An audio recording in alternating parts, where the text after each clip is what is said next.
Welcome to the Unstick Your Mind podcast on Mimika TV. Get ready to get unstuck, align with your true purpose, and unlock your God-given potential.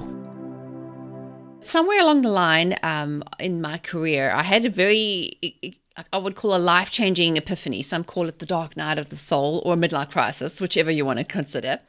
But around about 2015, I really hit the wall big time. Now, I'd been one of those, I'm a recovering perfectionist. I'll admit I'm still a work in progress, but I've given up my membership to Control Freaks Anonymous, and it's been so fabulous since then. But the little bit of what brought me there is, I've always been very driven, very motivated, very much a go-getter that I'll just keep going until I drop, until the wheels fell off the bus and I hit the wall big time. So around about 2016, I had a trifecta of events: a business failure, and then I had I lost a close family member to cancer, and I had a child in crisis. And really, what happened was I just fell apart, physically, mentally, emotionally, and spiritually. I could not continue carrying on because life brings stresses, and sometimes we have these road signs along the way that says slow down, speed bump coming. There's a detour coming, but for many of us driven people, we just tend to keep going until we run out of gas. So anyway, suffice it to say, I was running a branding and marketing business then. I had clients, 3 kids, the whole shebang. But eventually what I'd realized, I'd come to the end of myself that there had to be reason to change. Like I could not continue at this pace. And it really got me asking some really deep questions like, why am I here? What is my purpose? The pursuit of perfection and people-pleasing and accolades really becomes empty after you experience something like that. And really it got me on to really diving into it. I'm a woman of faith, and I've always had that strong belief in that you have the spiritual side that also guides you. So you have the mind, the will, the emotions, as well as our the way we are generally, our personality. So I needed to figure out what was going on under the hood of my car because clearly things weren't working. And that really took me down the route of really studying coaching, how the brain works. Like I'm a real neuroscience geek.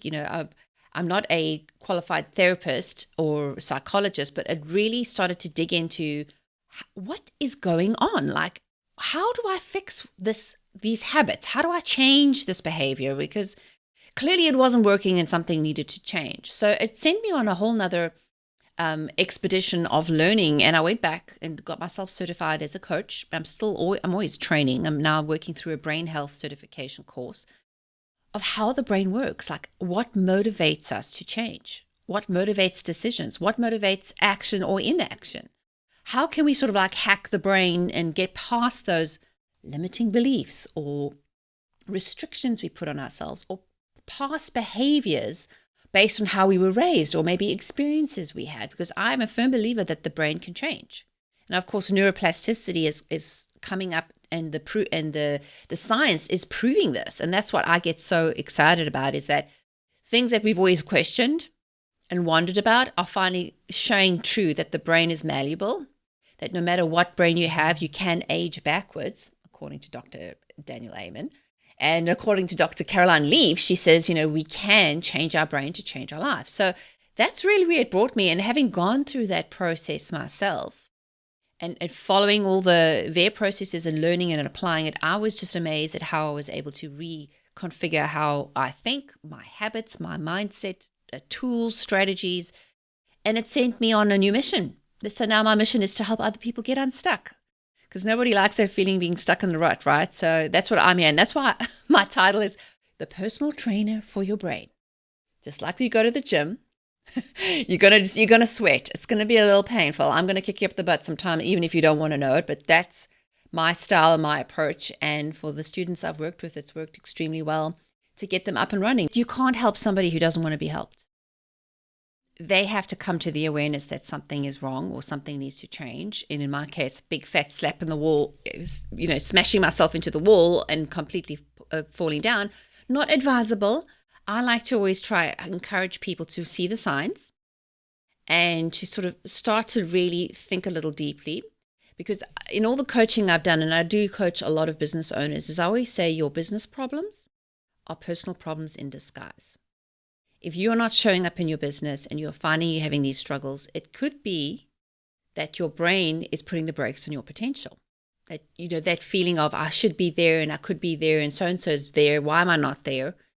But we can't seem to put our finger on it. Oftentimes, it's got to do with our habits and our muscle memory in our minds of how we've learned to react to certain situations. So when someone is aware that there's a problem, it's like, then we can fix it, right? If you're living in denial, it's really hard to be able to take the action.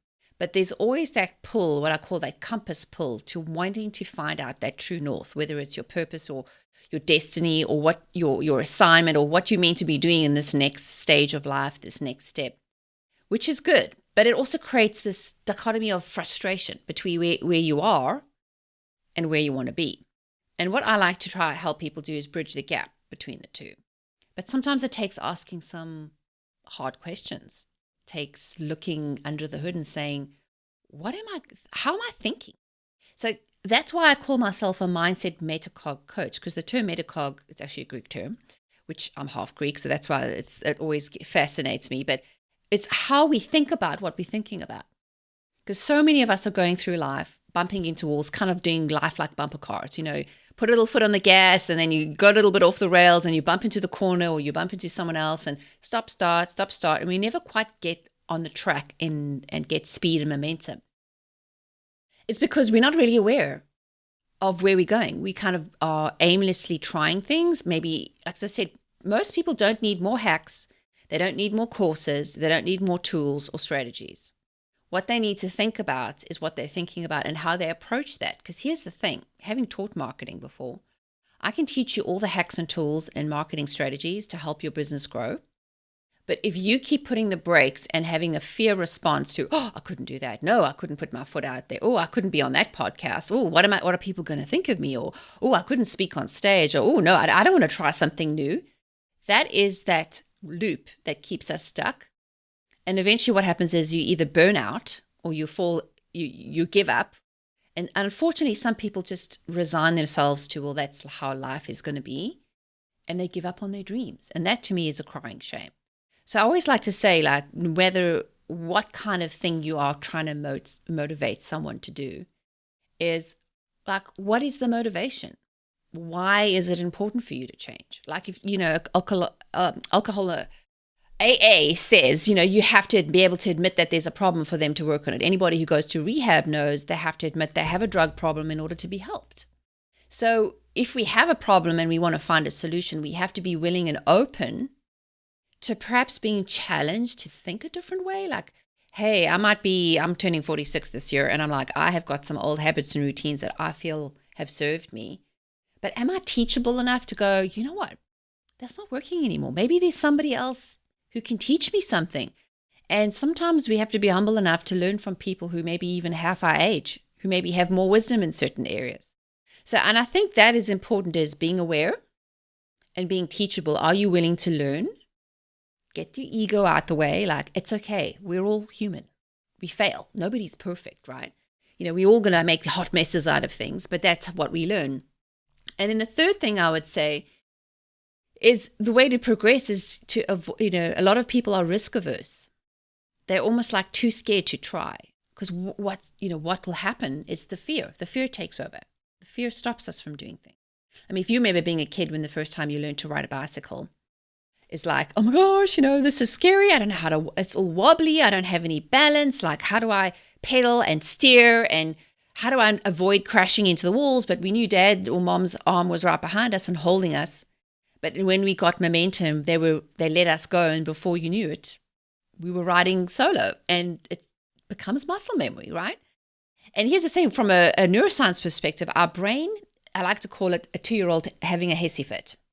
Most of our brains are developed to avoid discomfort. Our brains are naturally, back in the day, we would be running away from wild lions to keep ourselves safe. So obviously everything was, is this safe? Is this safe? Will this kill me? Is this safe? Almost like our brain always feels like we're on fire. So we need to kind of get it to that stage where we can say, it's okay. I know this feels hard.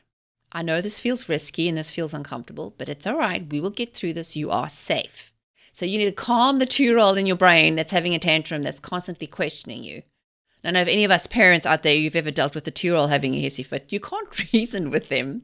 You have to wait for them to calm, and then we can have reasonable discussions. So as adults, we all have that tendency to want to go back to that muscle memory, to what we learned, what's comfortable. So the real question is, are we willing to push our boundaries? Are we willing to risk? Are we willing to try something new? Because you never know, we might discover something quite amazing. A lot of marketing and marketers are taught to use fear-based marketing. Now, unfortunately, that triggers the wrong response in people. Like, oh, you better sign up before the timer runs out. Or if you don't do this, you're going to miss out. Like pressure, right? And unfortunately, using fear tactics is going to elicit a fear response. And then what happens is people then take action for self-preservation or because they feel like they're missing out. But then you get buyer's remorse, and then you get regret, and then you get regression. So I'm come from a different perspective of I'm anti-mainstream. Like even the way that I do my marketing and the way I'm like, hey, I'm opening the door. I'm going to create space for you. I'm going to welcome you to the party. You're welcome to join us whenever you're ready. I'm not going to push you, and I'm not going to corral you to make a decision because I need to make my sales targets. Because I know every time I've ever been in that sort of like rushed, sort of graspy energy, it translates to the other person. And then what can that do? Create more of the same thing, right? So I've come from more of a let's slow down to speed up. If you want people to enact change, you have to allow them to feel like they're achieving something. So if any of us, I mean, I'm sure most of us watch Netflix or have ever watched a TV show, right? Now, in the TV world, when you are writing stories, you always want to create what we call an open and closed loop. So basically is you start the episode, there's a conflict. So-and-so is happening, and what is the hero going to do? He has to overcome the conflict. But especially in episodic TV, they might resolve that question, but they're going to open the loop for another question and then leave you on a cliffhanger. So you want to keep watching because your brain is constantly looking for closure. It's looking for resolution. It's looking for, I got to know what happens. Why do we keep turning the pages of the book? Why do we keep watching on auto? It's because our brain needs to know there's a start and a finish to things. And most people in modern society are so plugged in all the time, they're expected to always be on a loop. There's never an off button. There's never back in the old days, fairy tales, the end. We don't have the end anymore.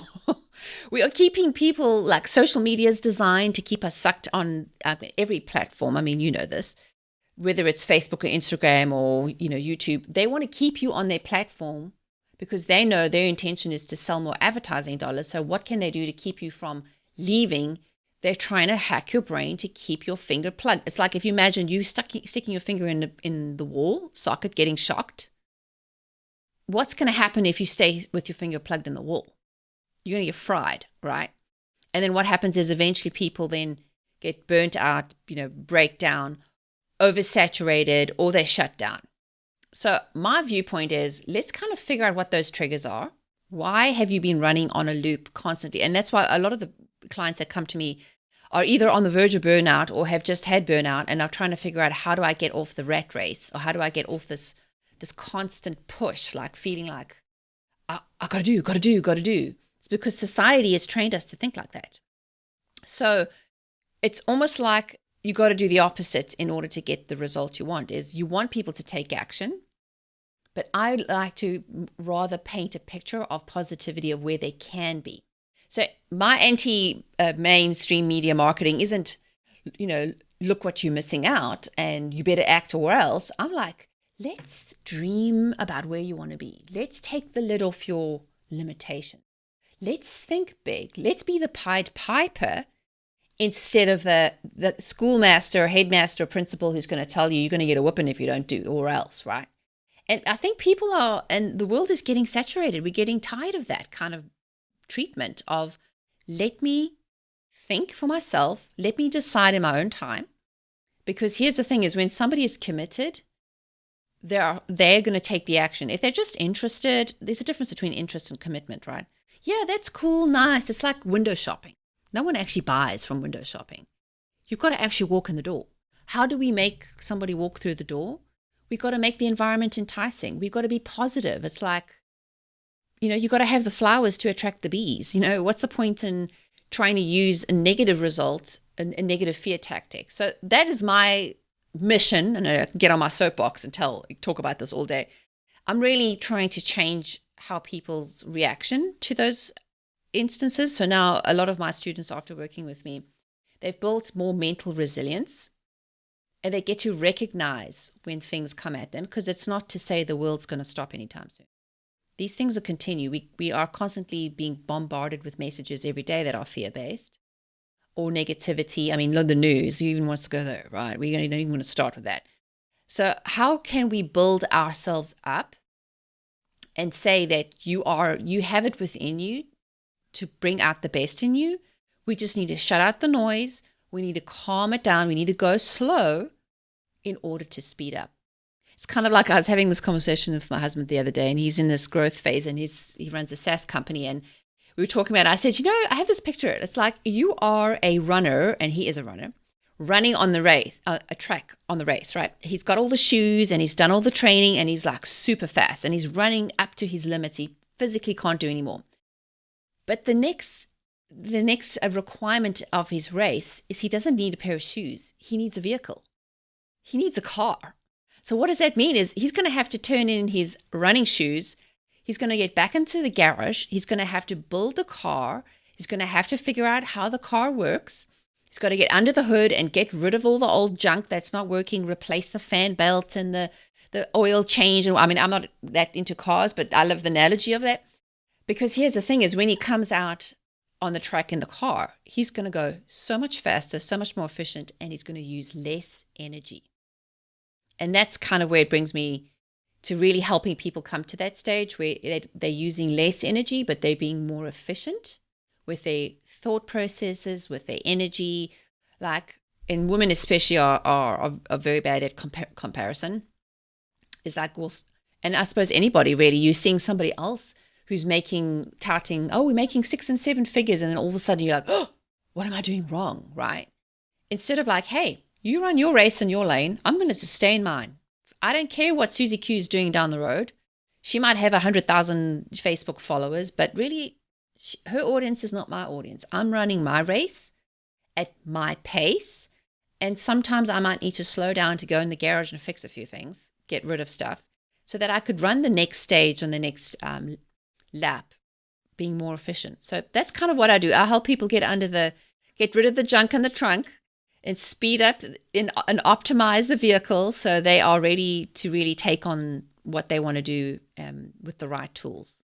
Oftentimes we think that we're missing something, but I always firmly believe that you have the answers within you. We just need to slow down to figure out what they are, to decide what that needs to be. Like in a business setting, there's a saying that the people in the team that got you there isn't going to get you there.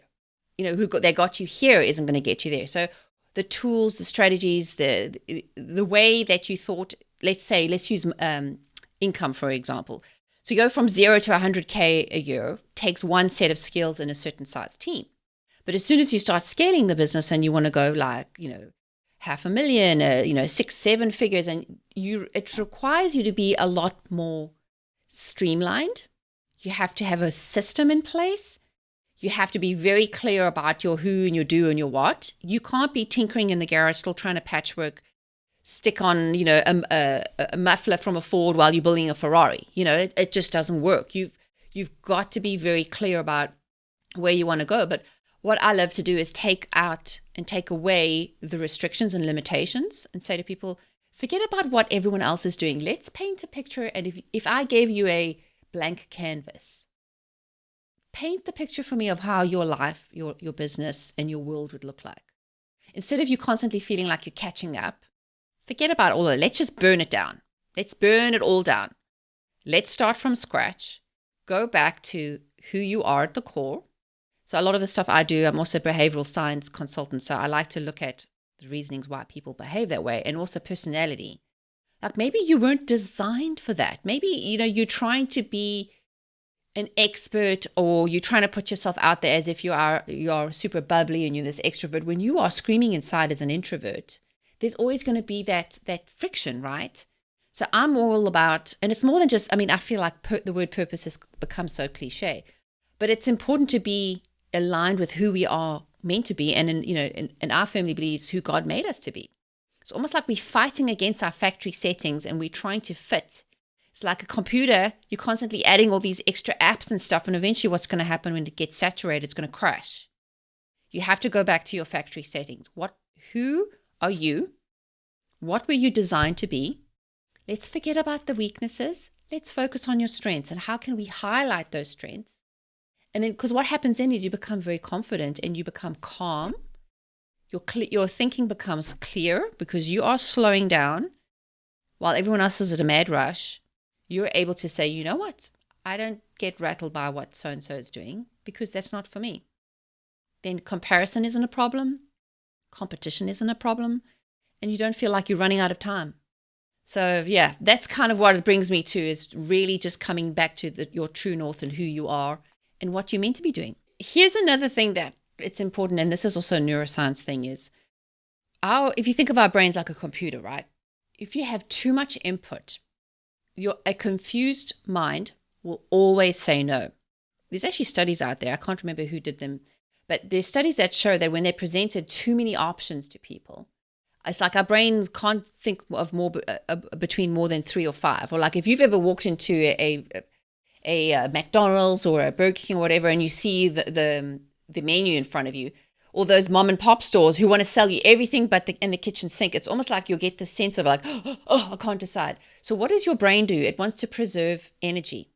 So what it does is says, there's too much conflict in deciding, so I'm just not going to decide. I'm just going to shut down. Like this might be coming at me at 100 miles an hour, but instead of making a decision, instead of buying, like, it's just too much. My brain, I would rather walk away. Like I've been to so many events and I come back with these little goodie bags of everyone who wants to give me their thing.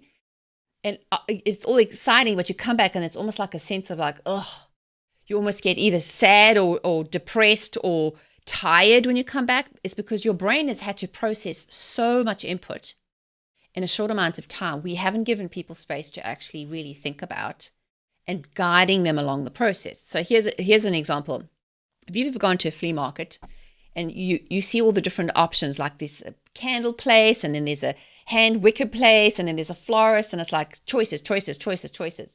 If you've ever go to Cartier or Tiffany, have you ever seen their things in the window? They have one item. Nicely displayed, clean background, beautifully looking watch or a ring. They don't want you to compare that with the other people or the other products next door. They're showing you, looking at this wonderful watch, this is why it's beautiful. It's because it's got the dials and it's finished with, crystals, and it, automatically, whatever the features are, painting the picture of the beauty of what it could be and what it could feel like you wearing it. Like, can you imagine your life and how you're going to feel wearing this product, right? Their brain is just thinking yes or no. They aren't, do I take this or do I take that? Do I have this? Do I have that? We've eliminated the choices. So I would say from an event perspective, and I'm also gearing up to do live events with my students. I come from a less is more approach. I have more of a Cartier approach to the way I teach. Like, you are going to do one thing this week. But when you do that, we are going to throw such a big party. We are going to be like, yay, you got your nails done. Yay, you actually read a book. Yay. Because we've forgotten, we never close the loop. It's back to, we never say the end. We never allow our brain to go, you know what? You did that. Process information, file it away. Where the rest of us, we feel like our brains, we've got all these open files that are constantly, all these tabs open, and we're constantly shifting and moving, because really multitasking is a myth. You're not really multitasking. You're just switching from one task. Stop, start, stop, start, stop, start. And if anyone knows, you've ever had a long to-do list in a day and you get nothing done, you feel terrible, right? Where what if we switched it and said, you only need to do this one thing today. And when you do, go celebrate. Go have something fun. And what that's going to do, it's going to build your mental resilience, and you are going to be able to approach and take on harder things because you know you're working on one thing. It's almost counterintuitive. Well, creating an environment of safety is super important for people to engage. Because here's the thing is, a lot of these events or things that we do, we're in consumption mode. We're sitting back. It's like watching a movie, right? You're not actually involved, but you're watching, and you don't feel like you have to do anything. And you're just consuming. But eventually, if you consume too much information, like we've said, the brain's going to shut off.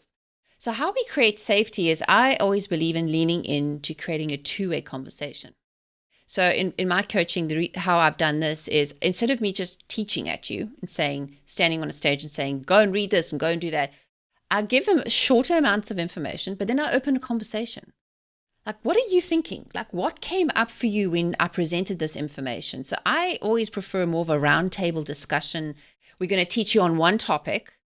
We're going to give you a little information, and then we're going to go to work, and we're going to sit amongst smaller groups, because people feel safer in a smaller environment where they don't feel, like, who really liked being called on in class, right? When we were kids, like the teacher calling you out. Nobody likes that. And nobody likes to be criticized publicly either. So we never want to be adding any shame or blame or making people feel less than, because they will shut down. So we want to always be in an encouraging environment of, that is awesome. You learned that. That is so great. What did you learn? And then you start to find, in a group dynamic, people start to learn from each other. So having these roundtable discussions of, well, so-and-so said that, like the speaker could say, we have this, so, and I have, your assignment for the next 10 minutes is to really talk this out. Like, what came up for you? Like, she might, Susie might say one thing and Pam might say another, but maybe their opinions differ.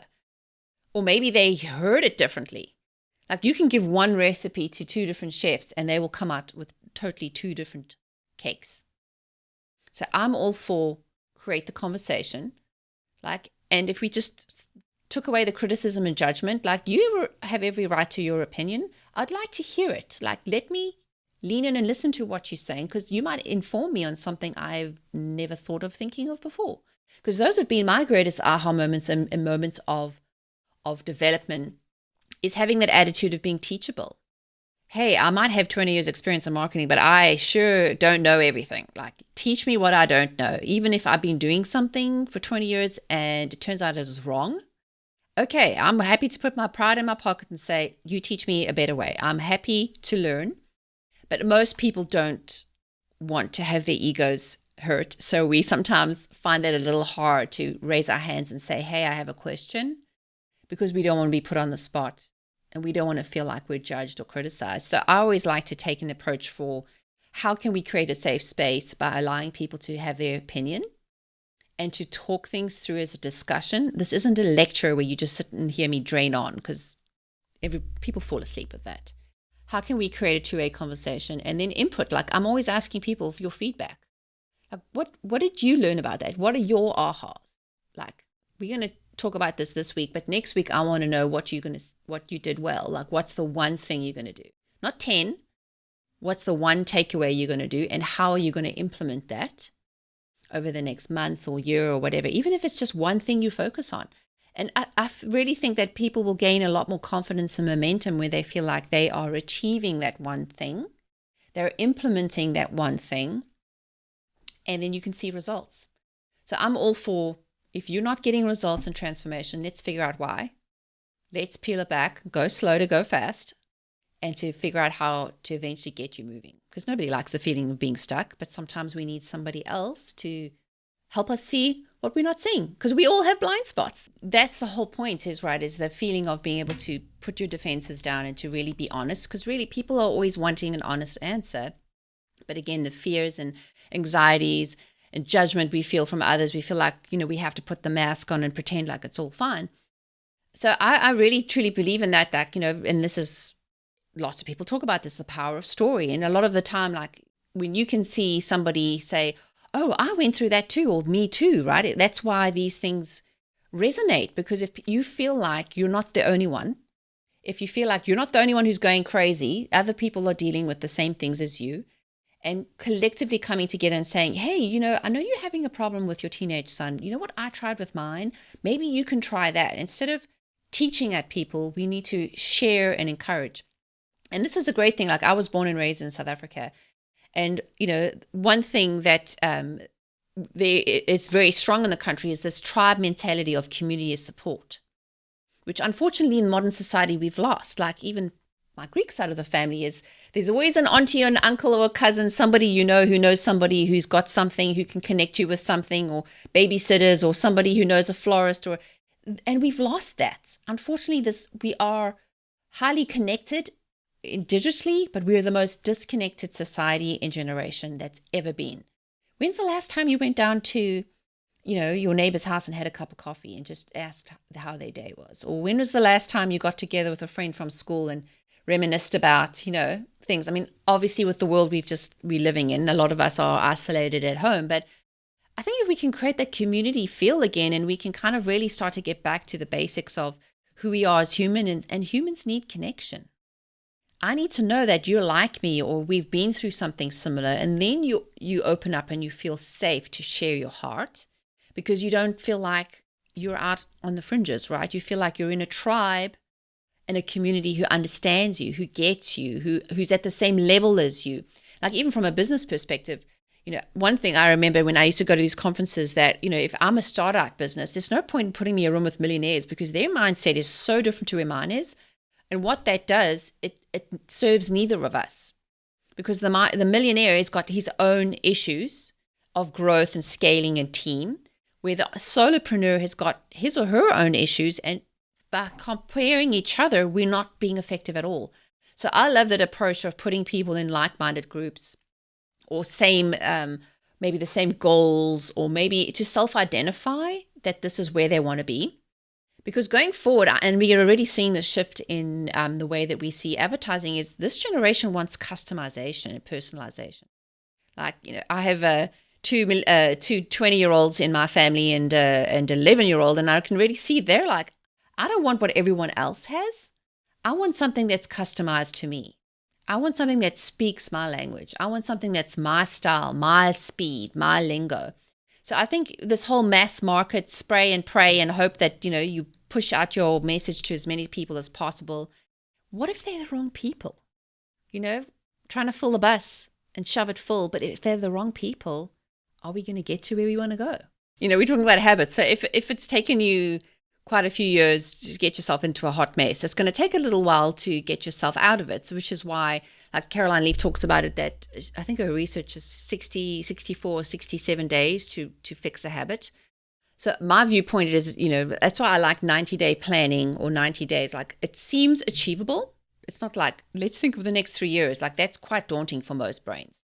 But 90 days is like, okay, I can kind of see where 90 days will be. And following a process for that long, you get past the sort of the initial fear, and then there's what we call the messy middle. Like, let me get over this stage where it feels like nothing's growing. And, whether you're writing a book or going on an exercise routine, the messy middle is always hard, because that's when a lot of people give up, because they're not seeing the results they want to see. But really the trick is to keep going until it becomes new muscle memory, until you stop thinking about it and your brain stops resisting you, and you stop thinking, oh, I can't do it this way. And eventually, okay, this feels safe. I can do that. And then take the second 90 days to really reinforce it. So I would say, if you really want to do anything change-wise, you're looking at least 6 months. If you are willing to be prepared, put up with the challenges, and know that it's no instant quick fix. But here's the good news. Once you've developed a new habit, and you've made the new habit a muscle memory, in the future, it's not going to take nearly as much energy, and you're going to be so much more efficient. It's like getting in the vehicle, right, with premium grade gas.